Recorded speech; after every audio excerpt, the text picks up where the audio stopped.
Selamat pagi, Bapak Ibu Saudara, jemaat Antp yang terkasih.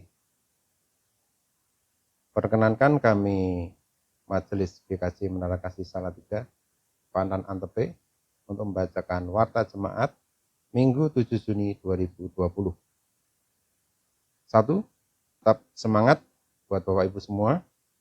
Kita harus bersyukur karena Tuhan telah mengizinkan kita untuk melaksanakan ibadah walaupun secara online sama dengan keluarga kita di rumah. Dan marilah kita tetap sukacita, senantiasa bersyukur dan selalu berdoa kiranya krisis pandemi COVID-19 ini segera berakhir dan keadaan kembali normal. 2. Rangkaian pengkhotbah ibadah bulan Juni 2020. Minggu 7 Juni 2020 atau minggu ini akan dilayani oleh Bapak Pendeta Sari Frihono. Minggu 14 Juni 2020 akan dilayani oleh Bapak Pendeta Bagus Suryantoro. Minggu 21 Juni 2020 akan dilayani oleh Bapak Pendeta Hari Prihanto. Minggu 28 Juni 2020 akan dilayani oleh Ibu Pendeta Endah Kristina. 3. Petugas kebersihan gereja. Petugas kebersihan gereja dan persiapan untuk ibadah pada tanggal 13 Juni 2020 akan dilakukan oleh keluarga Antp Tegalombo Barat. 4. Majelis dan jemaat mengucapkan terima kasih kepada Bapak Pendeta Sari atas pelayanan khotbah hari ini. Petugas kebersihan, persiapan dan pelayanan ibadah hari ini dan semua Bapak Ibu Saudara warga Antp atas persembahan material, dana, tenaga, doa, partisipasi kerja bakti, masakan, dan dukungan dalam pembuatan tempat parkir dan tabir. Demikian warta jemaat Minggu 7 Juni 2020. Majelis mengucapkan selamat beribadah dan Tuhan Yesus memberkati. Selamat pagi Bapak dan Ibu Saudara semua. Shalom. Bagaimana kabarnya pada pagi hari ini? Puji Tuhan pasti semuanya dalam keadaan sehat. Di saat pandemi saat ini kita bersyukur karena masih diberi kesempatan untuk beribadah, memuji dan memuliakan nama Tuhan. Mari Bapak Ibu Saudara semua, sebelum kita memulai ibadah pada pagi hari ini, kita berdoa terlebih dahulu. Mari kita berdoa. Ya Tuhan Allah Bapa kami yang ada di dalam kerajaan surga, kami mengucapkan puji syukur dan terima kasih atas berkat penyertaan-Mu di dalam kehidupan kami, atas waktu yang Engkau berikan kepada kami sehingga kami bisa beribadah. Kami menyerahkan ibadah kami di dalam kuasa tuntun dan berkatilah ya Tuhan, ampunkan dosa serta kesalahan. Di dalam nama Tuhan Yesus kami sudah berdoa.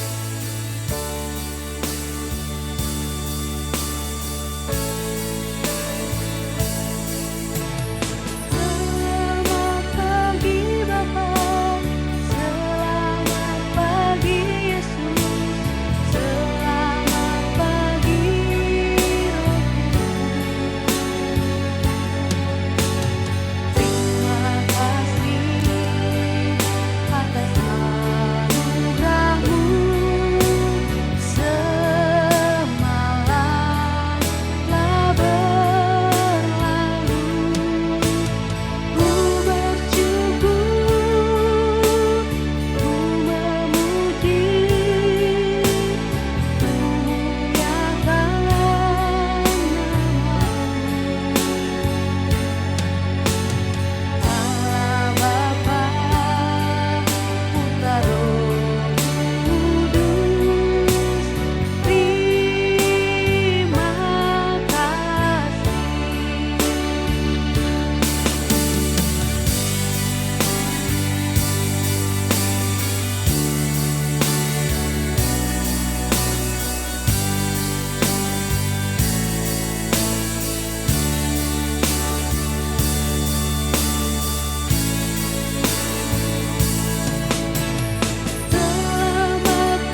kembali pada pagi hari ini ya saudara-saudara.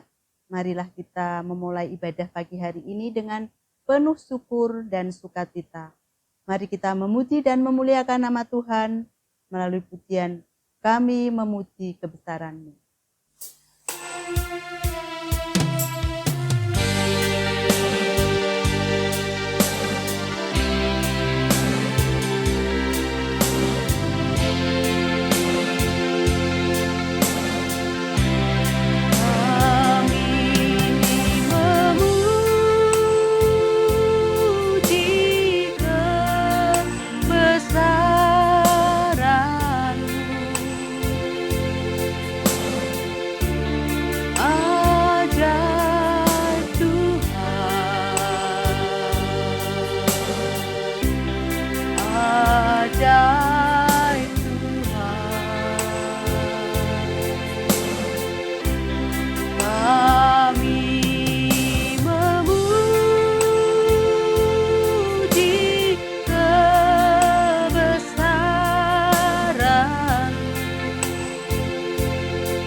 Sobat yang dikasih Tuhan, marilah ibadah Minggu Trinitas ini kita mulai dengan pengakuan bersama demikian. Bahwa pertolongan kita datangnya dari Tuhan Allah Bapa, pencipta dan pemelihara langit, bumi dengan segala isinya. Dialah sumber hidup, kasih dan kebenaran sejati. Kasih karunia dan damai sejahtera dari Allah Bapa kita dan dari Tuhan Yesus Kristus kiranya senantiasa ada pada saudara sekalian. Salam dalam damai sejahtera bagi saudara yang datang dalam nama Tuhan Yesus. Amin.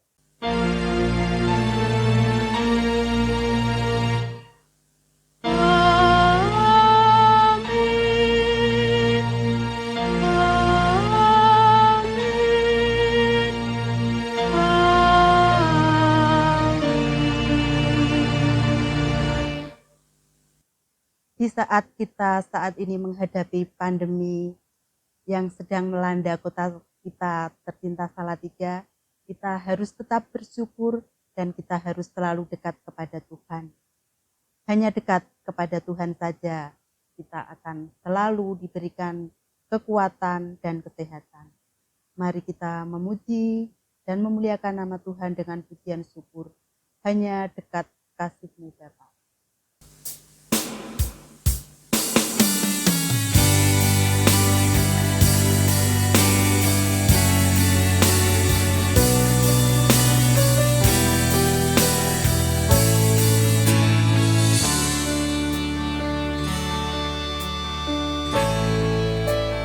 Hanya dekat kasih-Mu Bapa,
firman Tuhan yang terambil dari Efesus 5 pasal 1 sampai 2. Sebab itu, jadilah penurut-penurut Allah, seperti anak-anak yang kekasih, dan hiduplah di dalam kasih, sebagaimana Kristus Yesus juga telah mengasihi kamu dan telah menyerahkan dirinya untuk kita sebagai persembahan dan kurban yang harum bagi Allah. Demikian firman Tuhan. Sebagai manusia yang penuh dengan dosa, kita tidak bisa melaksanakan hukum kasih yang telah diajarkan oleh Tuhan Yesus. Untuk itu, kita marilah bersama-sama mengakui dosa kita dengan mengucapkan pengakuan dosa secara bersama-sama. Mari kita ucapkan. Ya Allah, Bapa, Engkau telah menciptakan segala sesuatu baik adanya. Bahkan Engkau menciptakan kami, manusia segambar denganmu. Kau beri kami kuasa, mandat, menguasai, memelihara ciptaanmu.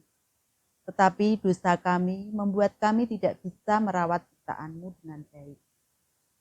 Kami sering gagal memelihara keseimbangan hubungan dengan sesama. Alam ciptaanmu, terlebih dengan Engkau Sang Pencipta kami. Mohon ampun Tuhan atas kegagalan kami mengasihi sesama dan alam semesta. Tolong kami agar semakin mengasihi-Mu sesama dan terlibat dalam pemulihan ciptaan. Terima kasih atas pengampunan-Mu. Dalam Putra Tunggal-Mu, Yesus Kristus, Tuhan kami. Amin. Mari kita sambut dengan menyanyikan pujian Kidung Jemaat 25, Ya Allahku di Cahyang.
Bapak dan Ibu Saudara yang terkasih di dalam Tuhan Yesus, kini terimalah anugerah Tuhan sebagaimana tertulis dalam 2 Korintus 13 ayat 13. Kasih karunia Tuhan Yesus Kristus dan kasih Allah dan persekutuan Roh Kudus menyertai kamu sekalian. Demikian berita anugerah dari Tuhan. Jemaat, kami undang untuk bangkit berdiri. Ini terimalah petunjuk hidup baru yang tertulis di dalam 2 Korintus 6 ayat 1.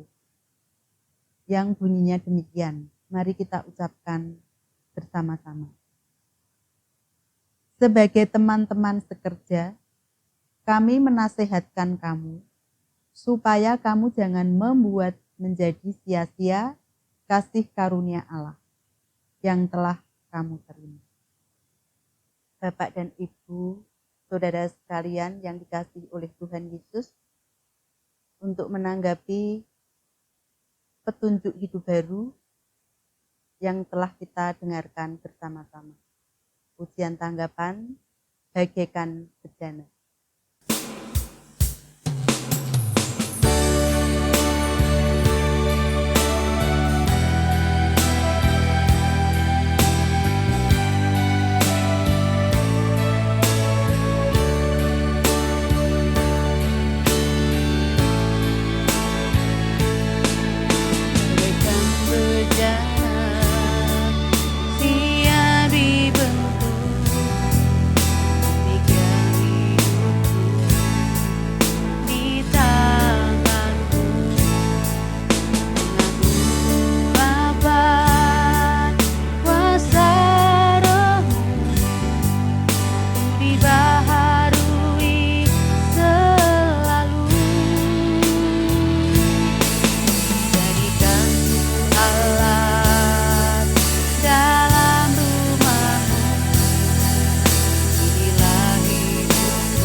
Selamat pagi, Bapak, Ibu, Saudaraku yang diberkati Tuhan Yesus. Puji syukur di hadiratnya bahwa pada pagi hari ini kita diberi waktu untuk mengumpulkan persembahan sebagai ucapan terima kasih kita kepada Tuhan Yesus yang tak habis-habisnya memberkati kita. Dasar persembahan kita kepada Tuhan terambil dari 1 Tawarik 16 ayat yang ke-29. Berilah kepada Tuhan kemuliaan namanya, bawalah persembahan dan masuklah menghadap Dia. Sujudlah menyembah kepada Tuhan dengan berhiaskan kekudusan. Bersama beredarnya kantong persembahan, kita nyanyikan pujian KJ 287B. Sekarang beri syukur.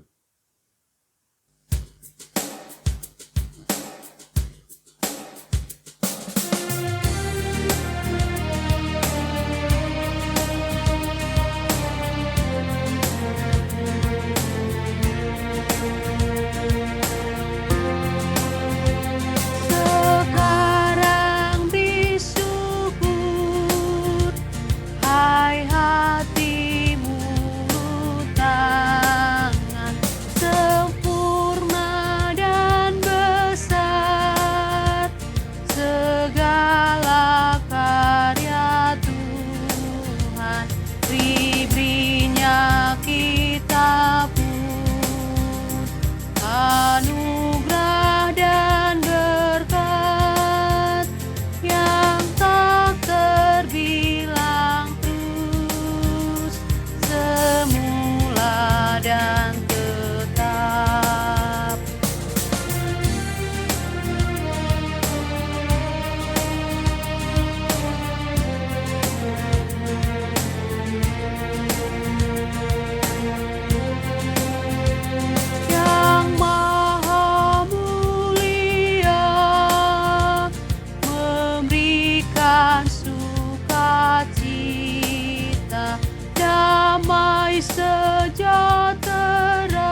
Jemaat, mari kita bangkit berdiri, kita berdoa untuk persembahan dan persiapan firman.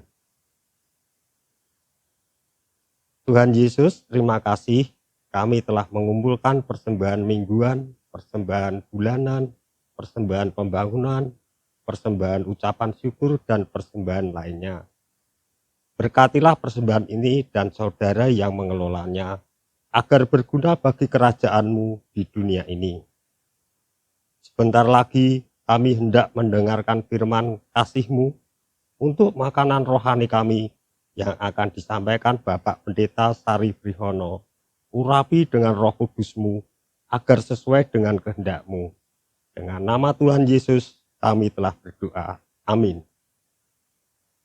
Jemaat yang dikasihi Tuhan, dalam ibadah ini kita bersama-sama akan mendengarkan sabda Tuhan. Baiklah, kita mulai dengan mari kita. Bapa di surga, kami bersyukur oleh karena kami sadar bahwa hidup kami tidak sendiri. Engkau bahkan memberikan kami Roh Kudus dalam batin kami. Ketika kami menghayati Pentakosta minggu kemarin, dan kami sadar, kami yakin Roh Allah ada di dalam hati kami, melindungi kami, menjagai kami dari sekarang sampai selama-lamanya. Terima kasih Bapa untuk penyertaan-Mu. Dan biarlah semuanya itu membuat kami bersuka cita. Kami menjalani hidup dengan semangat. Karena kami percaya Engkau Allah yang tidak pernah meninggalkan kami. Terima kasih Bapak. Namun kami juga mengaku segala dosa dan kelemahan kami. Kami ingin melakukan apa yang baik dan suci. Tapi kami sadar justru apa yang tidak kami suka. Yang tidak baik. Kami lakukan. Maka dengan rendah hati kami mengaku segala kesalahan dan dosa.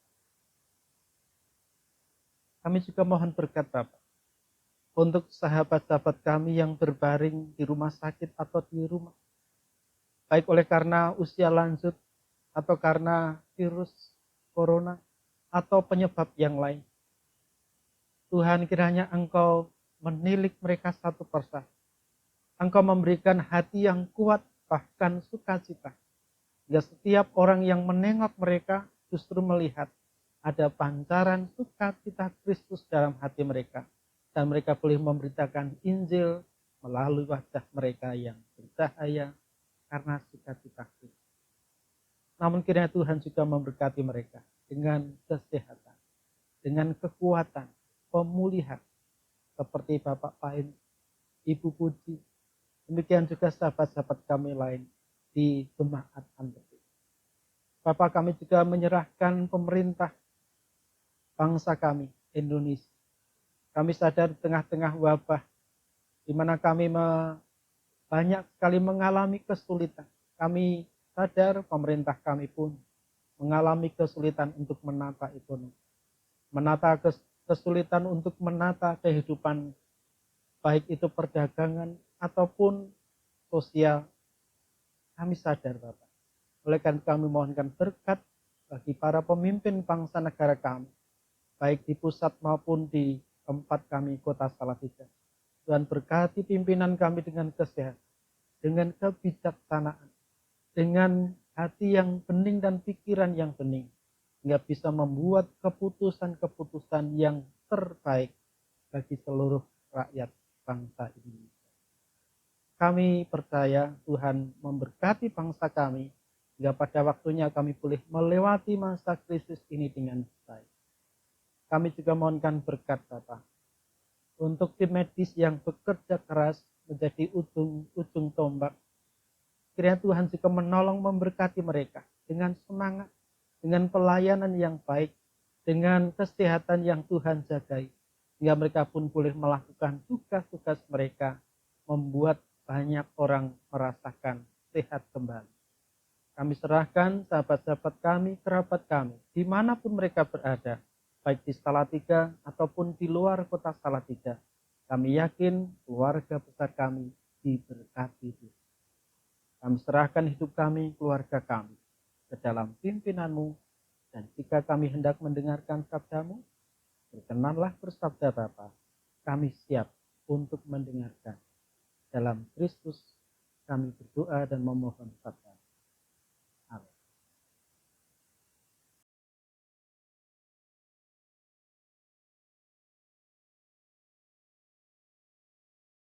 Jemaat yang dikasihi Tuhan, salah satu bacaan leksionari yang hendak kita renungkan diambilkan dari Injil Matius pasal 28 ayat 16 sampai 20.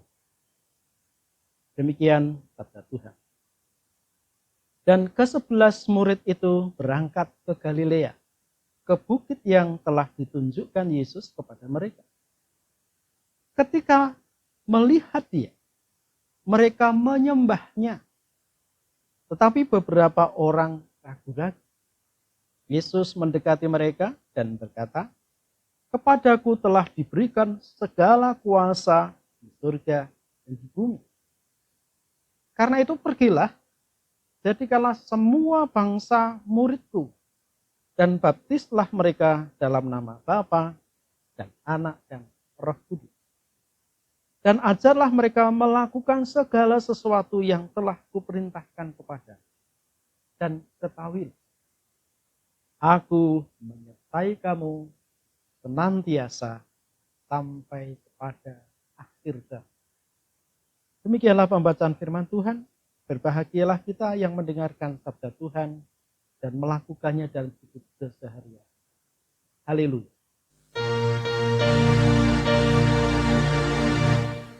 Haleluya,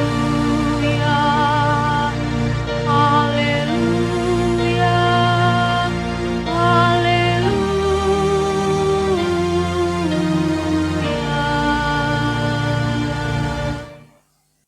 Saudara-saudara yang terkasih, kalau tema yang disodorkan dalam khotbah tangkap, di sana temanya demikian. Terlibat memulihkan ciptaan bersama Allah Trinitas. Jemaat yang dikasihi Tuhan, Allah adalah Al-Khalik atau pencipta. Dan makhluk adalah cipta.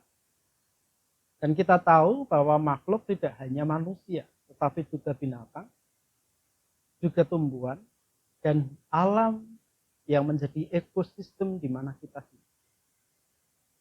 Tapi ngobrol tentang ciptaan Allah ini, kalau kita bersama-sama menilik di zaman kita sekarang, banyak orang mengaku ada banyak kerusakan alam kita. Setiap tahun ada banyak hutan yang, mohon maaf saya harus bilang, sengaja dibakar. Untuk apa? Untuk menggampangkan sudah itu ditanam sesuatu yang baik. Tapi betapa hebat pengaruhnya negatif. Baik itu asap, baik itu bagi jenis-jenis tumbuhan langka, demikian juga untuk binatang, dan pasti juga berakibat bagi manusia. Manusia begitu saja mengeruk keuntungan dari tanah yang ada, ciptaan Tuhan itu, tanpa peduli lagi dengan tumbuhan, dengan binatang, atau dengan orang lain. Yang penting saya dapat uang, yang penting saya kaya, yang penting saya. Orang lain peduli amat. Dan orang-orang setuju bahwa semuanya itu terjadi karena keserakahan dan juga egosentris. Keserakahan dan egosentrisme inilah yang membuat kerusakan baik alam maupun kehidupan manusia satu dengan yang lain. Keserakahan dan egosentrisme mementingkan diri sendiri. Itulah yang membuat ciptaan Allah yang sebenarnya baik indah.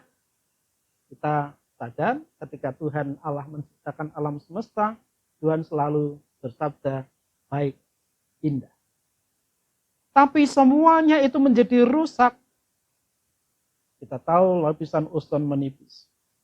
Kita tahu bahwa polusi udara luar biasa. Kita tahu bahwa banyak tumbuhan dan binatang langka mati. Kita tahu berapa banyak orang yang kelaparan. apalagi di benua-benua lain seperti Afrika. Ada banyak orang yang mati setiap tahun dan itu tidak hanya ribuan. Dan itu semua terjadi karena keserakahan dan egosentrisme. Mementingkan diri. Dan bicara tentang keserakahan dan mementingkan diri sendiri. Ada banyak diskusi juga setuju bahwa mengapa terjadi wabah virus corona yang menelan korban tidak hanya ribuan, bahkan ratusan ribu, bahkan jutaan orang mati. Belum lagi yang sakit dan sampai sekarang ini terus menyebar. Saya tidak bicara soal teori konspirasi. Tapi ini sebuah kejahatan kalau memang ada orang, dan memang dalam diskusi ada banyak orang cerita, virus ini sengaja diciptakan oleh orang tertentu, dibiayai oleh orang-orang tertentu, supaya apa? Supaya terjadi chaos, supaya terjadi krisis dunia. Dan orang-orang kemudian menjual harta miliknya karena krisis, supaya mereka bisa bertahan hidup, menjual apa yang punya. Dan orang-orang yang kaya, orang-orang yang berduit, bisa kemudian membeli tanah orang, membeli usaha orang, supaya apa? Suatu saat ketika krisis ini berhenti dan pulih, mereka menjadi orang-orang kaya yang lebih kaya karena punya aset dan menguasai aset banyak orang. Apapun latar belakangnya dan caranya. Tapi yang jelas nampaknya krisis ini, wabah ini dibuat oleh orang-orang tertentu yang serakah. Saya tidak bicara soal negara mana yang membuat, tidak. Saya bicara soal bagaimana manusia sekelompok orang dengan keserakahan mereka sengaja menciptakan suasana chaos melalui senjata biologis ini. Supaya suatu saat mereka bisa mengeruk keuntungan. Mereka tidak peduli berapa juta orang, bahkan berapa miliar orang sakit. Mereka tidak peduli berapa banyak orang yang mati, jutaan orang mati. Alasannya, orang mati setiap tahun karena kecelakaan banyak. Orang mati karena kelaparan juga banyak. Mengapa tidak mati melalui virus ini? Tapi celakalah orang yang karena keserakahan dan egosentrisme sengaja menciptakan semuanya ini supaya orang-orang mati, orang-orang kesulitan, krisis besar terjadi melanda dunia, dan mereka justru mengeruk keuntungan. Dan itu artinya alam tidak akan pulih. Manusia tidak akan pulih. Itulah manusia dengan segala keserakahan dan egosentris. Tapi berbeda dengan satu tokoh yang kita tahu siapa dia. Yesus Kristus. Allah yang menjadi manusia. Allah yang berinkarnasi menjadi daging. Allah di dalam Yesus Kristus bukan sekedar konsep Allah yang mengasihi. Allah di dalam Yesus Kristus bukan sekedar sebuah konsep Allah yang memelihara. Allah yang mau menderita untuk manusia. Jadi kasih pengampunan di dalam kekristenan bukan sekedar konsep. Allah yang penuh kasih, yang maha pengampun dan menolong selalu dengan hati terbuka untuk merangkul manusia. Di dalam kekristenan bukan sekedar konsep. Tapi real, Allah mau menjadi manusia untuk menderita. Allah bukan pribadi yang mementingkan diri sendiri. Bisa, Allah itu udah di surga, ya secara dramatis simbolis duduk di singgasana dan kemudian manggut-manggut enak-enak sambil berpikir, ngapain peduli dengan manusia yang menyakiti hatiku? Ngapain aku harus peduli dengan manusia yang selalu saja berkecenderungan berbuat dosa? Allah tidak seperti itu. Allah bukanlah pribadi yang tenang, santai, membiarkan manusia terancam hukuman neraka dan rusak alam. Tapi Allah dalam kekristenan adalah Allah yang mau menderita bagi saudara-saudara. Allah dalam kekristenan bukan sekedar konsep. Allah rela menderita, Allah maha kasih. Allah dalam Yesus Kristus memberi teladan pada kita. Bukan pribadi yang serakah, bukan pribadi yang mementingkan diri sendiri, justru pribadi yang mengorbankan diri, melakukan kebaikan demi pemulihan manusia dan alam. Pendeknya, dalam kekristenan kita mengenal Allah yang memulihkan kita. Tidak hanya pulih kondisinya di dalam dunia, tetapi juga pulih secara rohani. Pulih dari dosa yang terancam neraka, sekarang menjadi pulih menjadi manusia yang dianugerahi keselamatan. Artinya, saudara, Allah di dalam Yesus Kristus adalah Allah yang memulihkan baik makhluk hidup seperti tumbuhan, binatang, termasuk alam, juga pusatnya manusia. Tuhan memulihkan, maka Tuhan juga memanggil kita untuk melakukan karya pemulihan. Allah melibatkan kita untuk menciptakan pemulihan kehidupan. Relasi kita dengan sesama, dengan alam semesta, di mana kita hidup dalam ekosistem kita. Itulah Allah. Tapi mungkin saudara-saudara ada yang bertanya, kan dalam tema tadi disebutkan terlibat memulihkan ciptaan bersama Allah Trinitas. Wow, saudara-saudara. Kalau kita bicara Trinitas, wah ini bisa berhari-hari saja. Karena apa?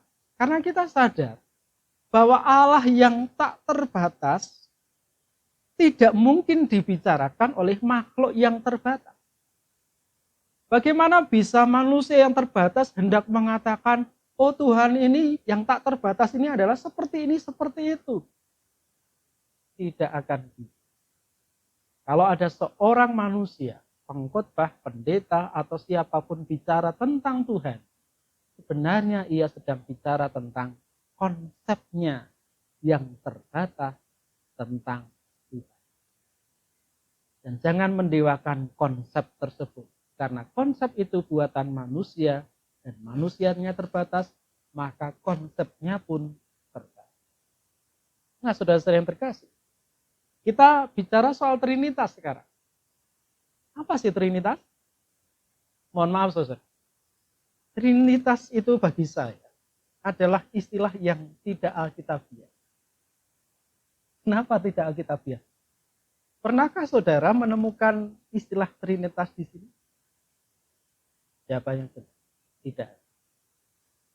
Dan yang kedua, apakah betul ada rasul, ada di mana Tuhan Yesus bicara tentang 3-1-1-3.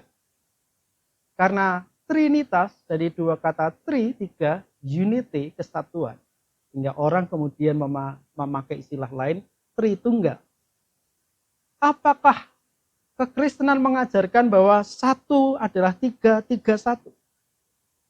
Apakah kekristenan mengajarkan bahwa Tuhan itu adalah satu yang bisa tiga atau tiga yang satu? Mumet sekali.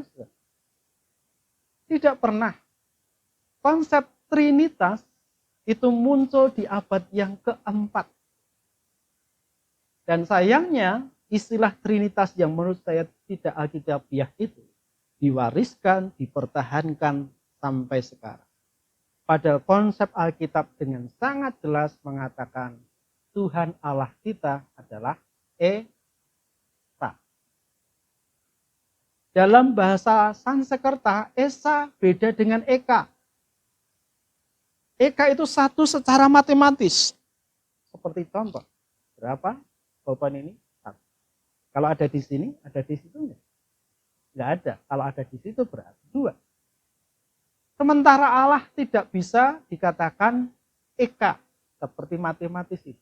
Maka istilah yang sering dipakai untuk menyebut Allah adalah esa, bukan satu matematis. Dan itu artinya jangan pernah menyebut Tuhan itu satu, Tuhan itu tiga, atau Tuhan berapa. Tidak pernah. Maka bagi saya, tidak perlu kita terjebak dengan istilah Trinitas. Karena Tuhan itu esa. Esa itu berapa? Satu, salah. Esa itu bukan satu. Apalagi matematis. Oleh karena itu, saudara saya yang berkasih, kita tidak perlu terjebak dengan istilah Trinitas. Tapi yang jelas, ketika Tuhan Yesus berfirman dalam ayat 19, demikian. Karena itu, pergilah, jadikanlah semua bangsa muridku, dan baptislah mereka dalam nama Bapa dan Anak dan Roh. Sayangnya orang kemudian memberi label bahwa kalimat ini adalah Trinitas. Trinitas sendiri membuat banyak orang Kristen pusing dan membuat orang beragama lain tersandung karena istilah. Padahal ini tidak pernah.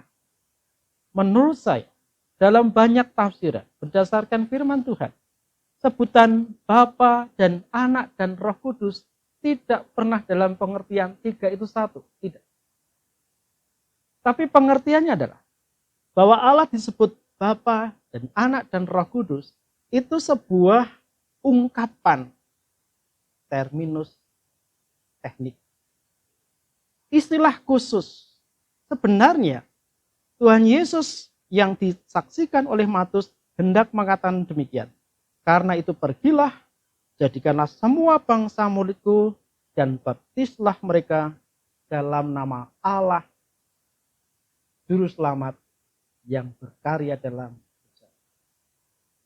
Maka kalau saudara-saudara mengingat ketika di kitab Keluaran, Musa bertanya kepada pribadi yang bicara kepada dia di Gunung Sin, atau gunung lain pada waktu itu, nampaknya Sin.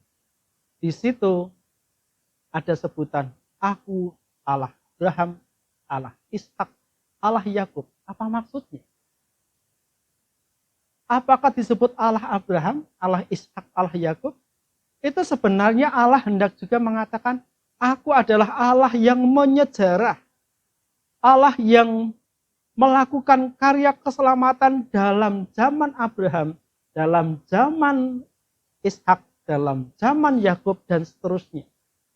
Dan paralel dengan itu, ketika Tuhan Yesus mengatakan atau bersabda dan disaksikan oleh Matius dalam nama Bapa dan Anak dan Roh Kudus, tafsiran menurut saya yang bertanggung jawab adalah itu ungkapan dalam pengertian Allah Juru Selamat yang berkarya dalam sejarah. Maka ayat ini pun sebenarnya bisa dimaknai atau diterjemahkan demikian. Karena itu pergilah, jadikanlah semua bangsa muridku, dan baptislah mereka dalam nama Allah Juru Selamat yang berkarya dalam sejarah. Sejarah apa? Jelas, sejarah keselamatan.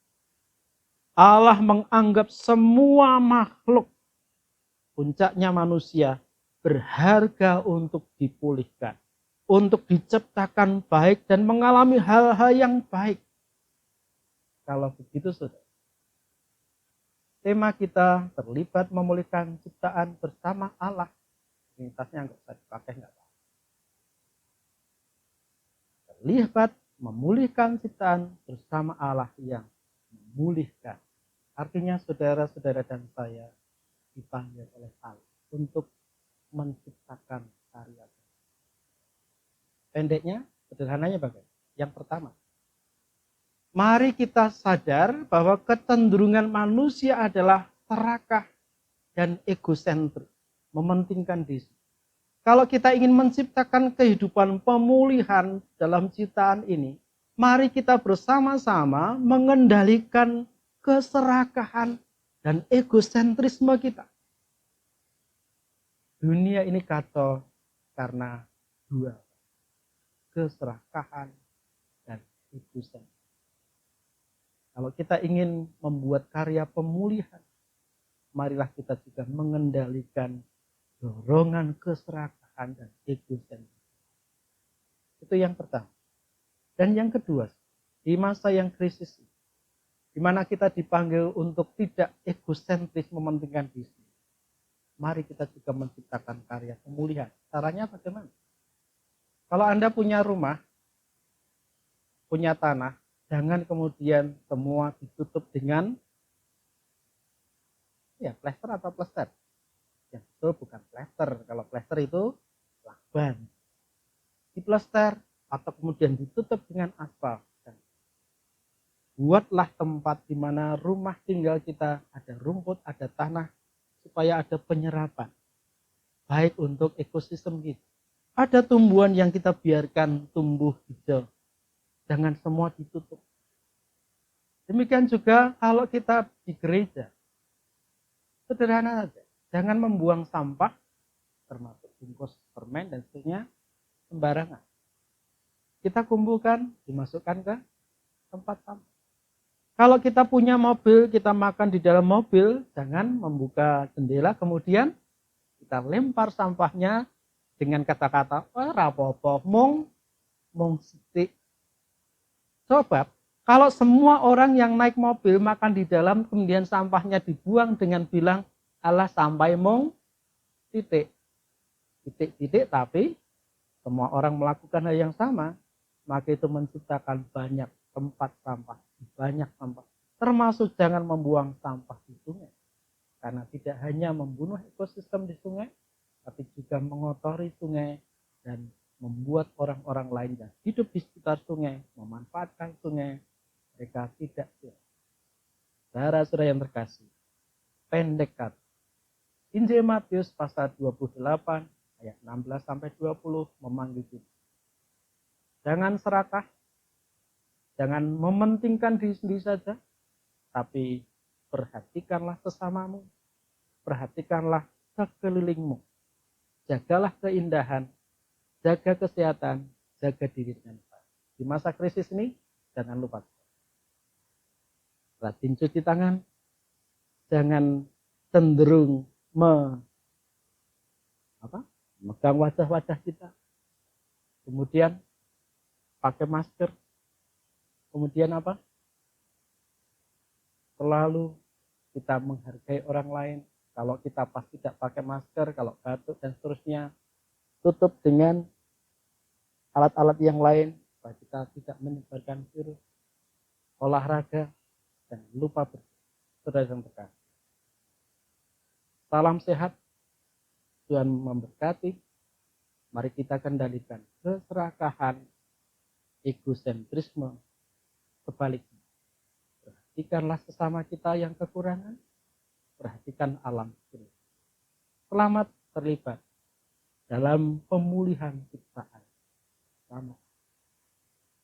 Salam sehat. Mari kita bersama-sama.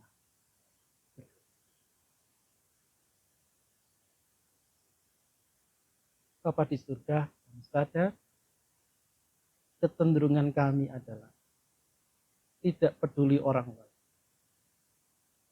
Serak. Dan saat ini wabah terjadi juga karena latar belakang keserakahan dan egosentrisme. Membuat banyak kerusuhan dan kerusakan. Sabdamu mengingatkan kami untuk memelihara, menciptakan pemulihan kehidupan sekitar kami bersama. Maka tolonglah kami di tengah-tengah situasi di mana banyak keserakahan dan egosentrisme. Tolonglah kami supaya kami seperti Kristus yang mencontoh Kristus, mengorbankan diri, berkorban bagi orang lain. Tolonglah kami supaya sama seperti Kristus. Kami juga memperhatikan sesama kami. Memperhatikan alam ciptaan kami. Hingga menciptakan kehidupan yang kondusif, yang pulih, yang baik untuk semua orang. Terima kasih Bapak. Kami sadar tanpa pertolongan-Mu, tanpa kuasa Roh Kudus, kami tidak. Tolonglah kami supaya kami makin lebih baik, makin menjadi berkat bersama. Kami bersyukur Tuhan mengajar kami doa Bapa kami yang kami nyanyikan.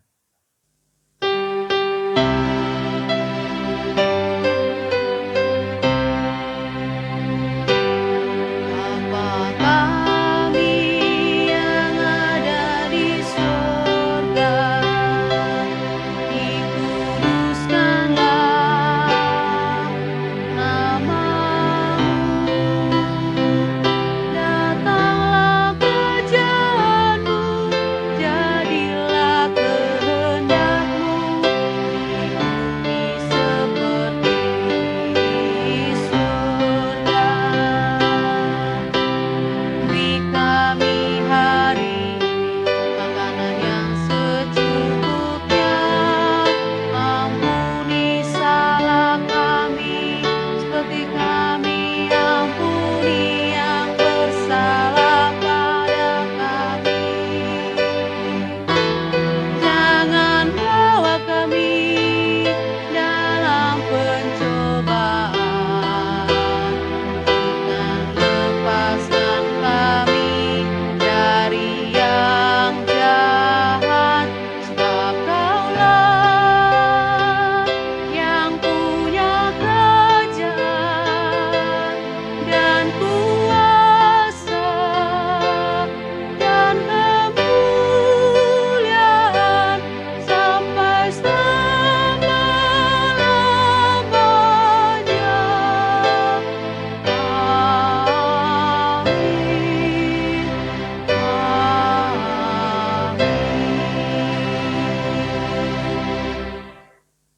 Bapak Ibu yang terkasih dalam Kristus, mari kita bangkit berdiri. Kita bersama-sama mengucapkan pengakuan iman rasuli. Aku percaya kepada Allah, Bapa yang Maha Kuasa, Khalik langit dan bumi, dan kepada Yesus Kristus, anaknya yang tunggal Tuhan kita, yang dikandung daripada Roh Kudus, lahir dari anak darah Maria, yang menderita sengsara di bawah pemerintahan Pontius Pilatus, disalibkan, mati dan dikuburkan, turun ke dalam kerajaan maut. Pada hari yang ketiga, bangkit pula dari antara orang mati, naik ke surga, duduk di sebelah kanan Allah, Bapa yang Maha Kuasa, dan akan datang dari sana untuk menghakimi orang yang hidup dan yang mati. Aku percaya kepada Roh Kudus, gereja yang kudus dan am, persekutuan orang kudus, pengampunan dosa, kebangkitan daging, dan hidup yang kekal. Saudara-saudaraku yang kekasih, engkau telah menerima kasih dan kebaikan Allah. Oleh karena itu, pergilah dan hiduplah untuk berbagi kasih dan kebaikan yang telah saudara terima. Seraya terus melibatkan diri dalam karya pemulihan ciptaan bersama Allah Tritunggal. Terimalah berkat Tuhan. Tuhan memberkati dan melindungi saudara. Tuhan menyinari saudara dengan wajah-Nya dan memberi saudara kasih karunia. Tuhan menghadapkan wajah-Nya kepada saudara dan memberi saudara semua damai sejahtera. Amin. Saudara yang terkasih, sebelum kita meninggalkan ibadah keluarga ini, mari kita pujikan bersama doa ya Tuhan.